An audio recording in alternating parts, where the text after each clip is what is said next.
welcome to our weekend retreat.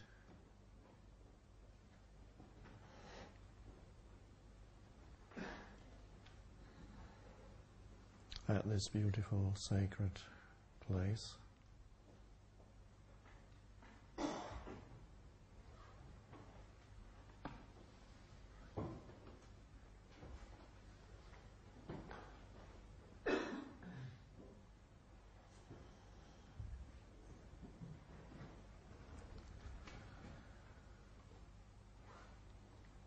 Our theme for this weekend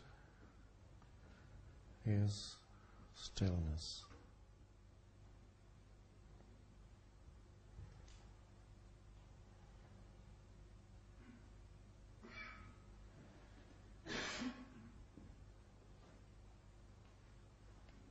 Which is inseparable from who you are in the depth of your being.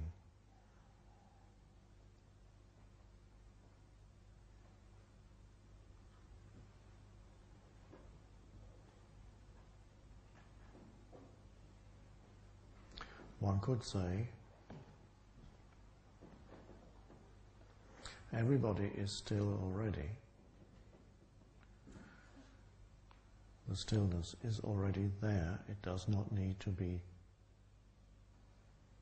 found, even. Certainly it does not need to be created.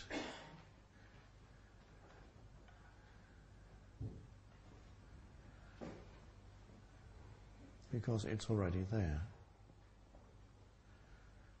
The only thing is, you may not notice it.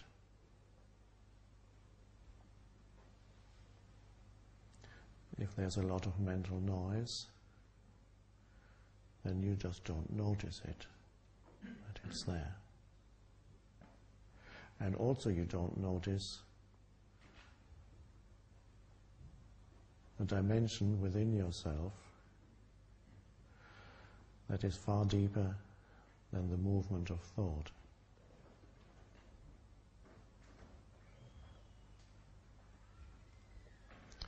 And your whole identity is then bound up with the movement of thought.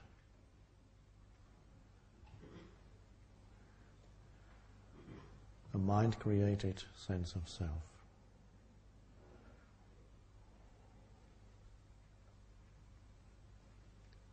A personal history and no more.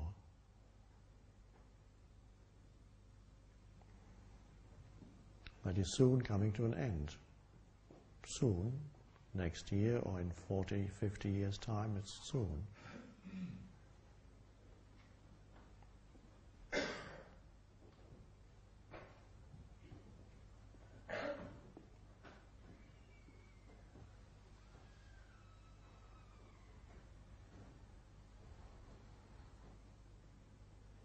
So who you are and stillness are one and the same. And if you have not yet gone completely mad in this mad world, that means you have some access to the stillness inside you. You may not remember it afterwards because it's not memorable, since stillness is timeless and the mind cannot memorize it or think, oh, that was interesting, I'll remember that. Because stillness is not interesting. Interesting is a mental thing. Just as our weekend here is not going to be interesting.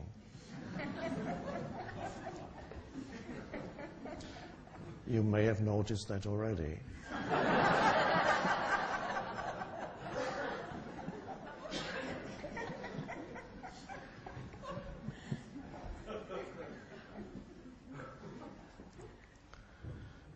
But interesting is not the ultimate.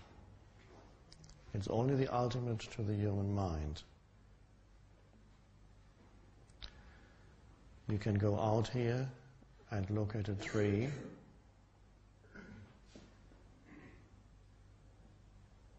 or flower or the sunset. And could you say, this sunset is interesting? Only if you were trying to write a PhD about sunsets. If you had to analyze it, or the oak tree becomes interesting the moment you start to analyze it mentally. And there is a place for that also in this dimension. But if you get caught up on that dimension only, where you break things up into little bits and pieces and analyze them, and by the way, most kinds of analysis, you have to kill the thing first before you can analyze it, or in the process of analysis it gets killed. But if you just be with the oak tree, contemplate it, truly look, then what you're looking at goes beyond interesting, is far deeper than interesting. The same as the sunset. There's nothing interesting about it, and yet it is awe-inspiring. It is deep. There's a depth there that defies analysis by the mind. And the moment you analyze it, you have reduced it to something lifeless. And most people in our civilization, and this has been going on for a long time, are trapped in that dimension where compulsively they go about their life analyzing, interpreting, and labeling things as soon as they enter their field of consciousness. They do it to people, they do it to situations that they encounter, immediately have some personal reactive relationship to it.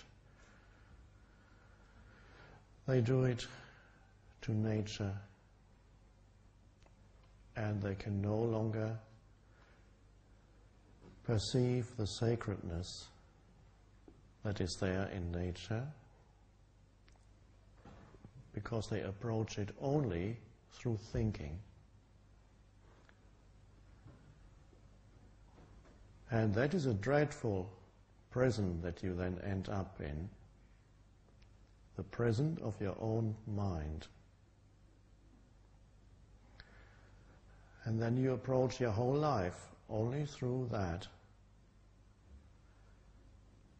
And your whole life becomes reduced to a conceptual reality in the head, consisting of thoughts that you have about things, viewpoints, opinions, and even so-called knowledge. Knowledge is thought, a label, and gives the illusion that you know. And all it is, it's a thought that you have put on something. And then it loses its depth and aliveness. And you begin to relate to reality through the veil of thinking. And you relate to yourself through the veil of thinking, because you yourself become a conceptual, thought-based entity, an egoic self, a me, with its unfulfilled personal history, its desires and fears and frustrations and its hopes that